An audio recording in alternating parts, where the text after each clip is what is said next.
ప్రధాని నరేంద్ర మోదీ ప్రతిష్టను ఎవరైనా డ్యామేజ్ చేస్తే సహించేది లేదన్నారు బీజేపీ నేతలు. పహల్గాం ఘటన, ఆపరేషన్ సింధూర్ వంటి సున్నితమైన అంశాలపై సీఎం రేవంత్ రెడ్డి బాధ్యతారాహిత్యంగా మాట్లాడడం సరికాదన్నారు. బీఆర్ఎస్తో పొత్తు పెట్టుకోవాల్సిన అవసరం బీజేపీకి లేదన్నారు కమలం పార్టీ లీడర్స్.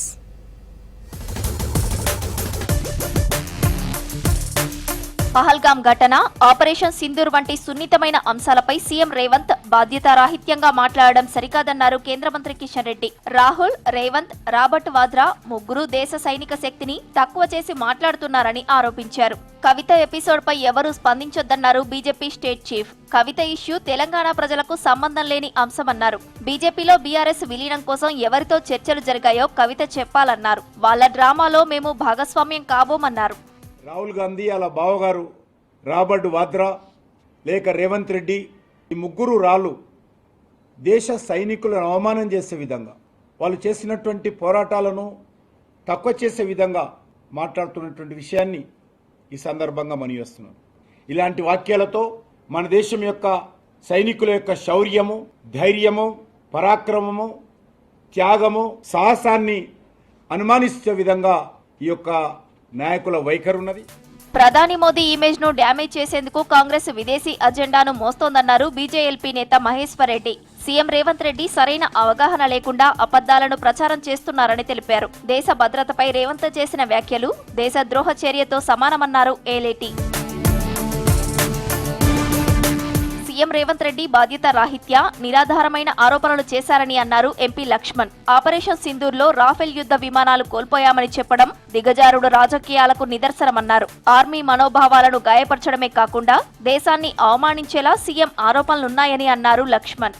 తెలంగాణ ముఖ్యమంత్రి రేవంత్ రెడ్డి గారి యొక్క వ్యాఖ్యలు బాధ్యత రహిత్యమైనది, నిరాధారమైనటువంటి ఆరోపణలు. సింధూర్ ఆపరేషన్ సందర్భంగా రాఫెల్ యుద్ధ విమానాలు కోల్పోయాయని చెప్పడం వారి దిగజారు రాజకీయానికి నిదర్శనం. ఇది ఇంత బాధ్యత రహితంగా మాట్లాడడం, ఒకవైపు ఆర్మీ యొక్క వారి యొక్క మనోబలాన్ని గాయపరచడమే కాకుండా భారతదేశాన్ని అవమానపరిచే విధంగా మరి వ్యాఖ్యలు. బీఆర్ఎస్ తో పొత్తు పెట్టుకోవాల్సిన అవసరం బీజేపీకి లేదన్నారు ఎంపీ రఘునందన్. బీఆర్ఎస్ 10 ఏళ్లు అధికారంలో ఉన్న టైంలో కవిత ఎంతమంది అమరుల ఫ్యామిలీలను కలిశారని ప్రశ్నించారు. ఆస్తులు సంపాదించుకొని పదవులు అనుభవించారని విమర్శించారు. చెల్లని రూపాయికి కొత్త బ్రాండ్ క్రియేట్ చేసుకునే ప్రయత్నం చేస్తున్నారని సెటైర్ వేశారు రఘునందన్. చెల్లని రూపాయి అయిపోయింది, చెల్లని రూపాయిని బ్రాండింగ్ చేసుకుంటుంది అంతే. కవితను ఎవరు అడుగుతున్నారు? కవిత 2019 ఎంపీ ఎన్నికలలో ఓడిపోయిన తర్వాత కవితకి ఏమున్నది? 5 ఏళ్ళు అధికారంలో ఉన్నప్పుడు మీరు ఏం చేసినారని చూసే నిజామాబాద్ ప్రజలు మిమ్మల్ని ఓడగొట్టింది. ఇంకా కవితకి ఏమున్నది? అక్కడ ఏం లేదు. కష్టపడేదో నాన్న ప్రేమనో కొట్లాడనో ఏడ్స్తోటో ఎమ్మెల్సీ తెచ్చుకున్నారు. ఇవాళ చెల్లకుండా పోయినటువంటి కవిత గారు జనబాహల్యం లోపల పోటీ చేస్తే ప్రజలు ఆదరిస్తలేరని చెప్పి వచ్చి సెల్ఫ్ బ్రాండింగ్ పంచాయతీ తప్పితే ఏముంది? సొంత పార్టీపై మరోసారి హాట్ కామెంట్స్ చేశారు ఎమ్మెల్యే రాజాసింగ్. తనపై యుద్ధం మొదలైందని, దొంగలంతా ఒక్కటయ్యారని మెసేజ్ రిలీజ్ చేశారు. కరీంనగర్ నుంచే సోషల్ మీడియాలో తనపై వార్ స్టార్ట్ అయిందన్నారు. బీఆర్ఎస్ ను బీజేపీలో విలీనం ప్రతిపాదన వచ్చిందంటూ బీఆర్ఎస్ ఎమ్మెల్సీ కవిత చేసిన వ్యాఖ్యలను సమర్థించినందుకే తనపై సోషల్ మీడియాలో వార్ నడుస్తోందన్నారు రాజాసింగ్.